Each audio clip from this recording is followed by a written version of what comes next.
సిద్ధుని బసవరాజు, కనిష్క వాళ్ళ నాన్నగారు కలిసి మీడియా ముందుకి తీసుకొస్తారు. ఇక మర్యాదగా అందరికీ విష్ చేసి సిద్ధు కూర్చుంటాడు. బసవరాజు, కనిష్క వాళ్ళ నాన్నగారు వాళ్ళు చెప్పినట్టు సిద్ధు వింటాడని భ్రమలో సంతోషపడుతూ ఉంటారు. కానీ మీడియా ముందు సిద్ధు కుండ పగలగొట్టినట్టు గట్టిగా ఇలా చెప్తాడు. అమ్మవారి తాళి దొంగతనం చేసింది నేనే.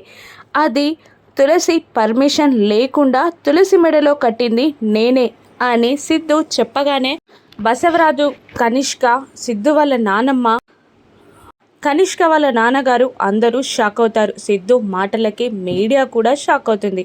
మళ్ళీ సిద్ధు చెప్పడం స్టార్ట్ చేస్తాడు. నేను తులసిని ప్రాణంగా ప్రేమించాను, అందుకే పెళ్లి చేసుకున్నాను, ఎప్పటికీ ప్రాణంగానే ప్రేమిస్తూ ఉంటాను అని సిద్ధు చెప్తూ ఉండగా ఇక మీడియా వాళ్ళు క్వశ్చన్స్ అడగడం స్టార్ట్ చేస్తారు.